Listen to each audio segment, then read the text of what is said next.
Big base league 2024-25 27வது போட்டி Sydney Thunder Hobart ஹரிக்கன்ஸ் கடையில் நடக்க போது அதோட ஃபேண்டசி ப்ரிவியூ பார்க்க போகிறோம். ரெண்டு டீம்ஸ் மேலேயும் பெரிய எதிர்பார்ப்பு இந்த சீரியஸ் ஆரம்பிக்கிறதுக்கு முன்னாடி இல்லை, பட் இப்போ ஒரு எதிர்பார்ப்பை கிரியேட் பண்ணியிருக்காங்கன்னு தான் சொல்லணும். சிட்னி தண்டரை பொறுத்தவரை 6 போட்டியில் 4 போட்டியில் ஜெயிச்சிருக்காங்க, டேபிளில் 2வது இடம். ஹோபர்ட் ஹரிக்கன்ஸு முதல் போட்டியில் தோத்ததுலேருந்து எப்படி பவுன்ஸ் பேக் பண்ணுவாங்க அப்படின்ற யோசனை இருந்தது. ஏன்னா 74க்கு ஆல் அவுட் ஆனாங்க, பட் செம்மையாக பவுன்ஸ் பேக் பண்ணியிருக்காங்க. பவுன்ஸ் பேக் பண்ணது மட்டும் இல்லை, 4 தொடர் வெற்றிகளை வச்சுருக்காங்க, டேபிளில் 3வது இடம். 5ல் 4 வெற்றி அப்படின்ற வகையில் மேட்ச் அடிப்படையில் தண்டரை விட ஒரு போட்டி குறைவாக தான் விளையாண்டுருக்காங்க. ஆனால் ரன் ரேட் அடிப்படையில் பின்னாடி இருக்கிறதுனால 3வது இடம். இந்த போட்டியில் ஜெயிச்சாங்கன்னா நம்பர் 1 ஸ்பாட்டுக்கு போக முடியும். 2 டீமுக்குமே நம்பர் 1 ஸ்பாட் போகிறதுக்கான வாய்ப்பு இருக்குது. பேசலாம். @MSC Cricket 11 அப்படின்னு சர்ச் பண்ணி டெலகிராமில் ஜாயின் பண்ணிக்கோங்க. குழப்பம் இருந்ததுன்னா டாப் கமர லிங்க் இருக்குது, கிளிக் பண்ணி ஜாயின் பண்ணிக்கோங்க. Real 11 கேம்ஸ் இன்ட்ரெஸ்ட் உங்களுக்கு நல்ல வாய்ப்பு, நிறைய விஷயங்கள் இருக்குது. ஃபேண்டசி பேஸில் உங்களோட ப்ரெடிக்ஷன் பெஸ்ட்டாக இருக்குதுன்னு நீங்கள் ஃபீல் பண்ணுறீங்களா? பர்டிகுலராக அந்த டீம் ஜெயிக்கும், பர்டிகுலராக அந்த பிளேயர் இந்த பிச்சில் பெஸ்ட்டாக விளையாடுவாங்க, இப்படிலாம் உங்களால் கெஸ் பண்ண முடிஞ்சதுன்னா Real 11 நிறைய ஏர்னிங்ஸ் ஏற்படுத்திக்க முடியும். அதுக்கான வாய்ப்பை கொடுக்குறாங்க. Real 11 இன்ஸ்டால் பண்ணலைன்னா டாப் கமர லிங்க் இருக்குது, கிளிக் பண்ணி இன்ஸ்டால் பண்ணி என்னோட ரெஃபரல் கோடை பயன்படுத்த மறக்காதீங்க. சிட்னி ஷோ கிரவுண்ட் ஸ்டேடியம் சிட்னியில் தான் இந்த போட்டி. மழைக்கான வாய்ப்பு இல்லை, கண்டிஷன் க்ளௌடியாக இருக்க போது. ஜனவரி 8 1:45 PM நம்மளோட டைம், அவங்களோட டைம் 7:15 PM ஸ்டார்ட் ஆகுது. 39 போட்டியில் 18 bat first, 19 chasing, 2 no result. பெரிய டிஃப்ரென்ஸ் பேட் ஃபஸ்ட்டு சேசிங்கில் இல்லை. என் தண்டரை பொறுத்த வரைக்கும் bat first runs on the board வச்சுக்கலாங்கிற தாட் வச்சுப்பாங்க இந்த பர்டிகுலர் கிரவுண்டில். அந்த ஒரு விஷயம் அவங்க பண்ணியிருக்காங்க அந்த பேஸில். அண்ட் அதே ஹரிக்கன்ஸாக இருந்தால் சேஸ் பண்ணி ஜெயிக்கலாம் அப்படிங்கிற ஆங்கிளில் தான் போவாங்க.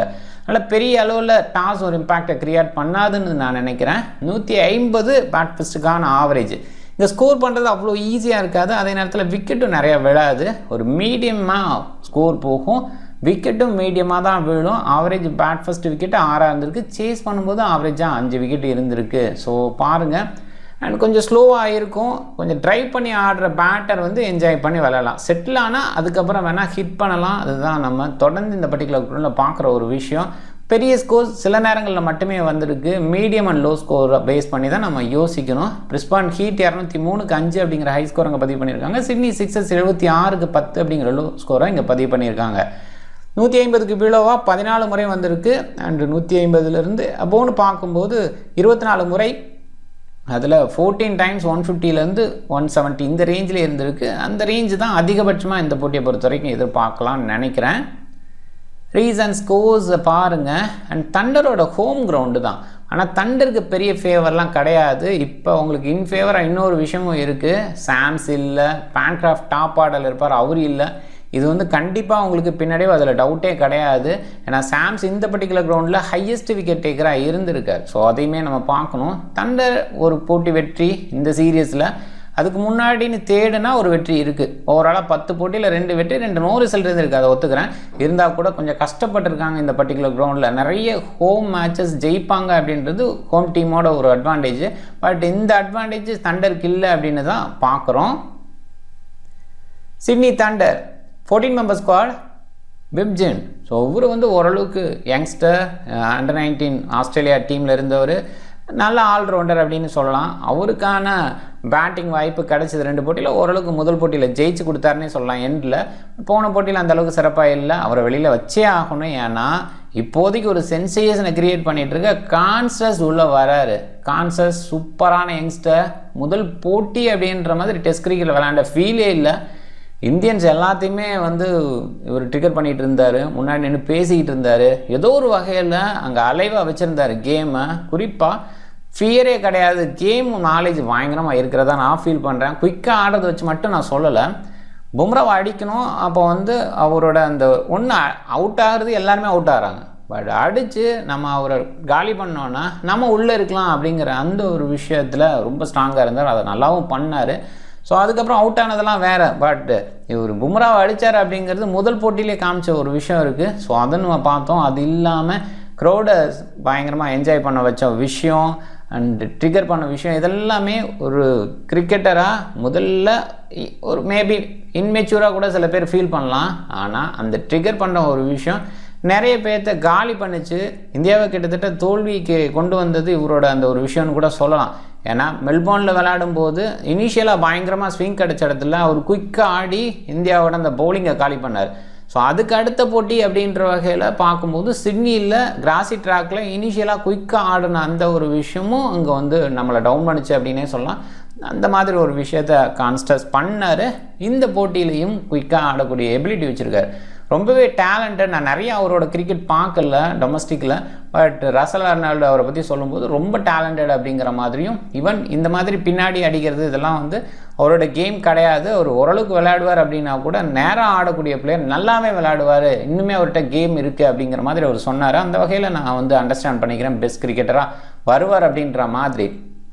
டேவிட் வார்னர் டீசெண்டாக விளையாடுறாரு. இந்த சீரியஸ் ஆரம்பத்தில் நம்ம ஒரு கேள்வி கேட்டோம், நல்லா பண்ணுவாரா, இந்த சீரியஸை பெஸ்ட்டாக பண்ணுவாரா, மறுபடியும் வந்து T20 இந்த மாதிரி ஃப்ரான்சிஸ் கிரிக்கெட் பக்கம் வளம் வருவாரா அப்படின்லாம் கேட்டோம்.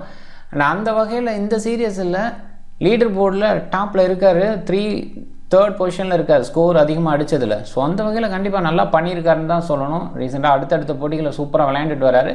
Kills super player, under rated அப்படின்னு சொல்லலாம். ஓரளவுக்கு டீசெண்டாக விளையாண்டுட்டு இருக்காரு. இந்த ஃபார்மெட்டில் தொடர்ந்து இருக்க வேண்டிய பிளேயர், ஆனால் அவ்வளோவா வாய்ப்பு கொடுத்து கொண்டு போகிறதில்ல. இந்த இடத்துல இருப்பாரா இல்லை லேட்டாக கொண்டு வருவாங்களா அப்படிங்கிற கேள்வி வருது. ரூதர்ஃபோர்டுக்கு வாய்ப்பு கொடுத்து மேலே அனுப்புனாங்க, ஆனால் அந்தளவுக்கு பயன்படுத்திக்கல 2 போட்டியில். ஸோ அந்த வகையில் அவர் மறுபடியும் கீழே தான் தள்ளினாங்க. அப்படியே தொடர்வார்னு நினைக்கிறேன். போன போட்டியில் ஒலி டேவிஸ் ஓப்பன் பண்ணார். பாசிபிளாக ஒரு நம்பர் 4 பொசிஷன் தான் கரெக்டாக இருக்கும், அதுக்கு கண்டினியூ பண்ணுவார். சாம் பில்லிங்ஸு விக்கெட் கீப்பர் டாப் ஆட ஃபெயில் ஆகும்போது இவரோட இன்னிங்ஸ் இருக்குது, பட் டீசன்ட் பேட்டர் அப்படின்னு சொல்லலாம். கன்சிஸ்டன்ட் பேட்டராக நான் பார்க்கல. டான் கிறிஸ்டியன் டீசெண்டான ரைட்டாக மீடியம். ஒரு சாம்ஸுக்கு பதிலாக ரீப்ளேஸ் ஆன கோச், அசிஸ்டன்ட் கோச்சாக அந்த டீமுக்கு இருந்தார். சொல்லப்போனால் 5வது டீமுக்கு விளையாடுறாரு அப்படின்னு சொல்லலாம். இந்த பிபிஎல்லே பார்த்தீங்கன்னா 5 டீமுக்கு விளையாண்ட பிளேயரில் இவரும் ஜோர்டான்னு சொல்லலாம், இன்னொரு பிளேயர் கூட இருக்கார். ஸோ மொத்தமாக பார்த்தீங்கன்னா அந்த மாதிரி 5 டீமுக்கு விளையாண்ட பிளேயராக இருக்கார். கிறிஸ் கிரீனை பொறுத்த வரைக்கும் சூப்பர் பவுலர், பட் போன போட்டிக்கு என்ன ஆச்சு அப்படின்ற மாதிரி கேள்வி. ஏன்னா மேட்சப் பேஸில் இவர் நல்ல பவுலிங் கொடுப்பார் அப்படின்ற எதிர்பார்ப்பு எல்லார்கிட்டே இருந்தது. பட் கிரிப் கிடைக்கல, செகண்ட் ஹாஃப் கொஞ்சம் டியூ இந்த மாதிரி விஷயங்கள் இருந்தது. இதில் கிரிப் கிடைக்காமல் இருந்தார். அந்த நேரத்தில் கான்ஃபிடென்ட்டாக உடஞ்சிட்டார் அப்படின்ற மாதிரி தான் இருந்தது. அந்த அளவுக்கு பெஸ்ட்டாக இல்லை. ஆண்ட்ரூஸோட பவுலிங் நல்லா இருந்தது. குறிப்பாக லெஃப்ட் ஹேண்டர்ஸ்க்கு அகேன்ஸ்டாக நல்லா வீசினார். லெஃப்ட் ஆர்ம் ஆர்த்தடாக்ஸு, பட் ஆம் பால்ஸ் நல்லா யூஸ் பண்ணார், நல்லா பண்ணாருன்னு தான் சொல்லணும். மெக்கன்ட்ரூ ரிட்டன் ஆகிருக்காரு. பாசிபிளாக வெஸ்ஸகரை ரீப்ளேஸ் பண்ணி மெக்கன்ட்ரூ கொண்டு வருவாங்க. ஒரு பாயிண்டில் வெஸ்ஸகர் நல்ல பவுலிங் கொடுத்துருக்காரு. டாப் 10 விக்கெட் டேக்கர்ஸ் அப்படிங்கிற அந்த லிஸ்ட்டில் வெஸ்ஸகர் மட்டும்தான் அந்த டீமுக்கு இருக்கார். ஸோ இருந்தால் கூட இந்த இடத்துல மெக்கன்ட்ரூவை ஏன் யோசிப்பாங்க அப்படின்னா, பேட்டிங் பேஸில் சின்னதாக ஒரு அசிஸ்ட் கொடுக்க முடியும், பவுலிங்கில் ஓரளவுக்கு டீசெண்டாக பண்ண முடியும். குறிப்பாக இன்னொரு பாயிண்ட்டையும் யோசிக்கலாம். ஆரம்பத்தில் மெக்கன்ட்ருக்கு தான் ப்ரையாரிட்டி இருந்தது வெஸ்ஸகருக்கு ஓவராக. ஸோ அதனால் மெக்கன்ட்ரு இருக்கிறதுக்கான வாய்ப்பு கொஞ்சம் அதிகமாக பார்க்குறேன். வெஸ்ஸகரை வெளியில் வைப்பாங்க, இல்லை பார்க்கணும் ஆன் டைமில் வெஸ்ஸகரையை வச்சுட்டு மெக்கன்ட்ரு வெளியிலே வைக்க போகிறாங்களா அப்படின்ட்டு.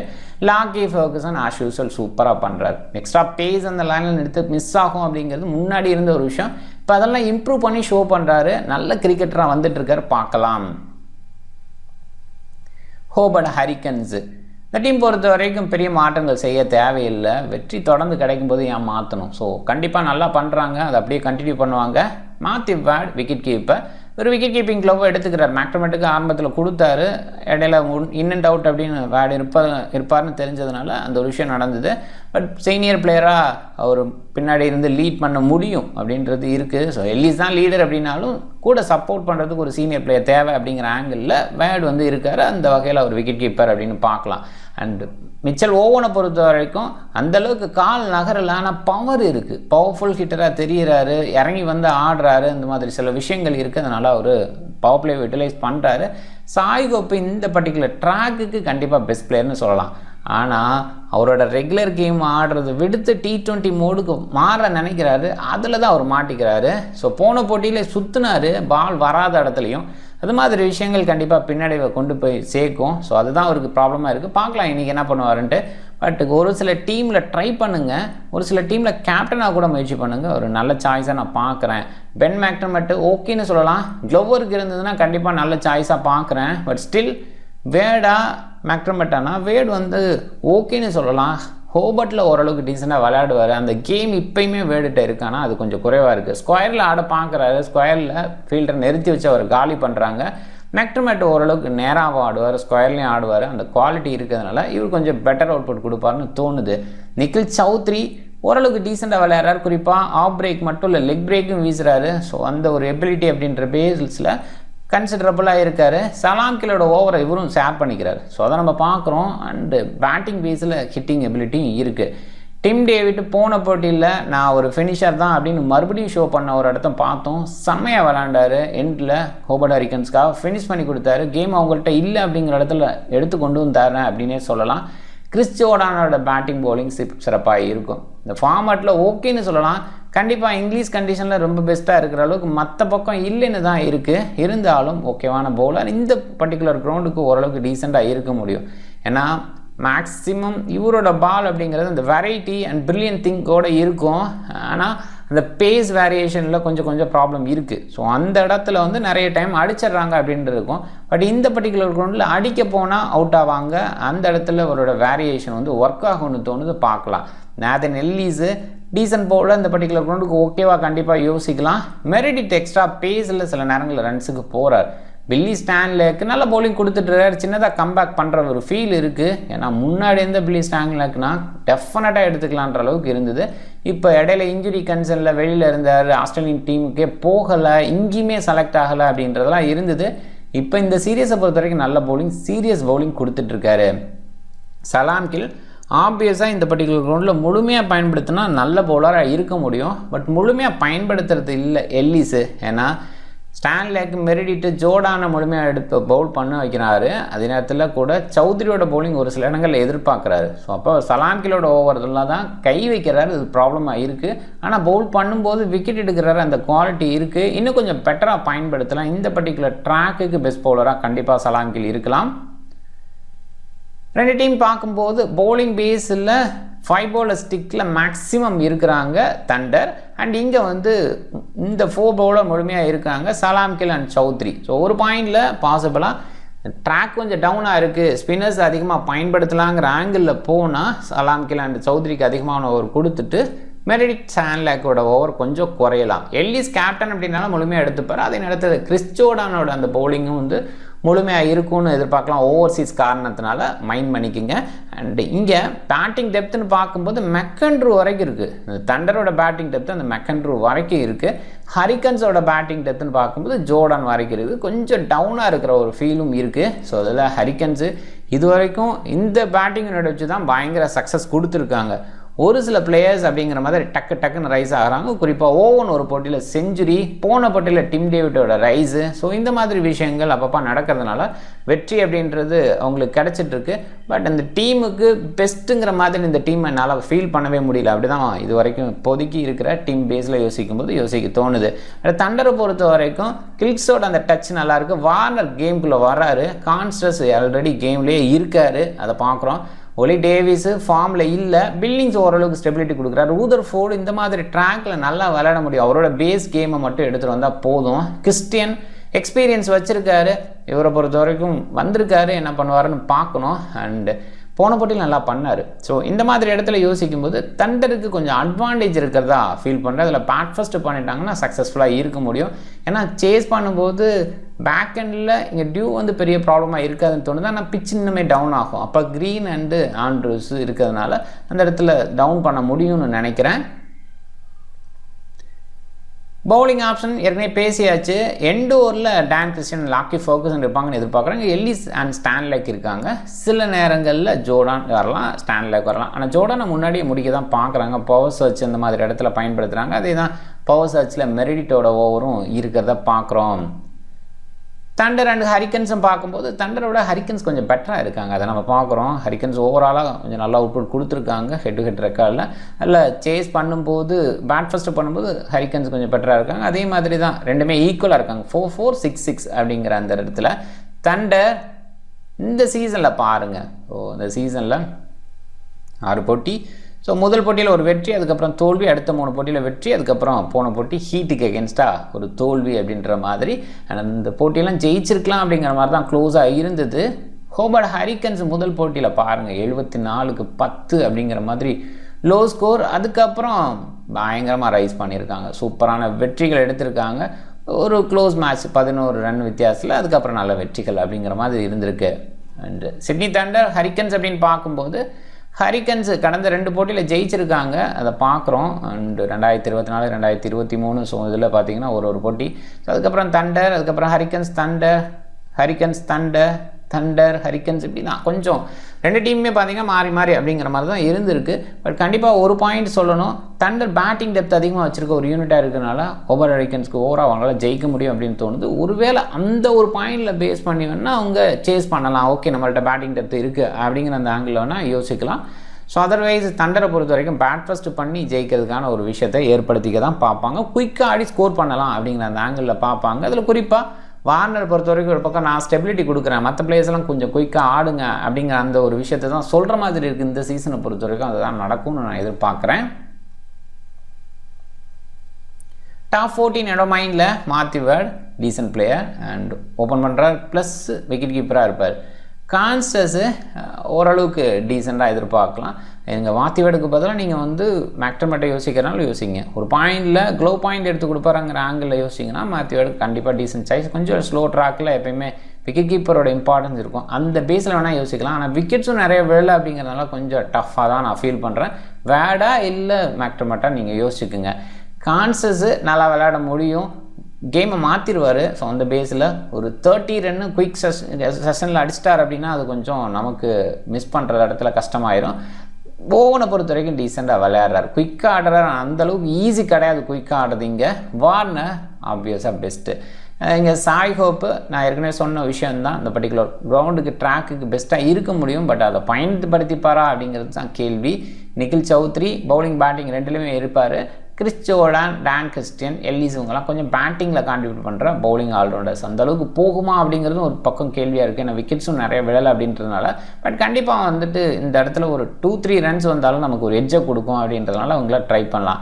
Green, மெடிரிட்டு, Tom Andrews, Stanlake and லாக்கி focus இவங்கலாம் விக்கெட் டேக்கிங்கில் பெஸ்ட்டாக இருக்காங்க. க்ரீன் போன போட்டியில் பவுல் பண்ண விதம் தான் ரொம்ப மோசமாக இருந்தது. அதர்வைஸ் அவர் நல்லா பண்ணியிருக்காருன்னு தான் நான் நினைக்கிறேன். ரன்ஸ் எல்லாம் முன்னாடி கண்டெயின் பண்ணுவார், கண்ட்ரோல் பண்ணுவார், அது இப்போ கொஞ்சம் குறைஞ்சிருக்கோ அப்படிங்கிற ஃபீல் தான் ஸ்க்ரீன் மேலே இப்போ வருது. ரியலி மெடிட்டை பொறுத்த வரைக்கும் எக்ஸ்ட்ரா பேஸ் விக்கெட் எடுத்து கொடுக்க முடியும்.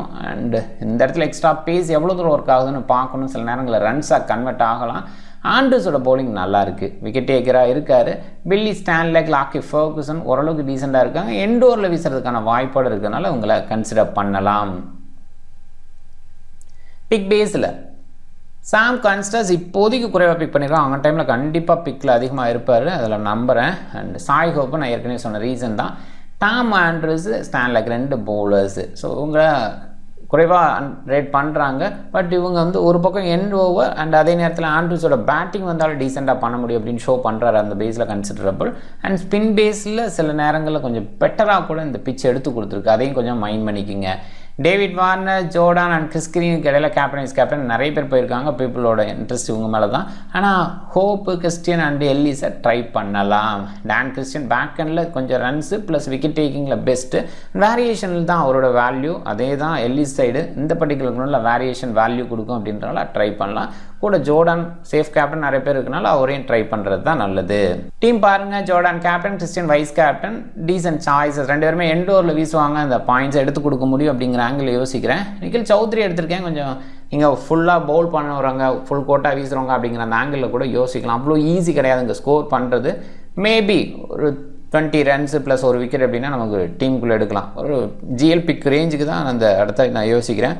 பட் நமக்கு பாயிண்ட் பேஸில் யோசிக்கணும்னா கண்டிப்பாக பியூர் பவுலராக இருக்கிற ஒரு பவுலர், 4 ஓவர் வீசக்கூடிய ஒரு பவுலர் அப்படிங்கிற ஆங்கிளில் மெரிடிட்டை கொஞ்சம் ட்ரை பண்ணலாம். ஸோ அதுதான் வேறு சாய்ஸ்ன்னு யோசிச்சா. அண்ட் சலாம் கில் ஓரளவுக்கு டீசென்ட் சாய்ஸாக இருக்கலாம்.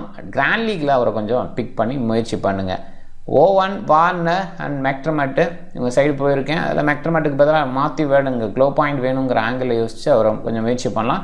ஓவனுக்கு பதிலாக நீங்கள் வந்து சாய் ஹோப் கொஞ்சம் ட்ரை பண்ணி பார்க்கலாம். சாய் ஹோப் ஒரு கேம் விட்டு ஒரு கேமுக்குள்ளே வராரு, பாயிண்ட்ஸ் எடுத்து கொடுக்குறாரு அப்படின்ற அந்த ஆங்கிளையும் யோசிக்கலாம்.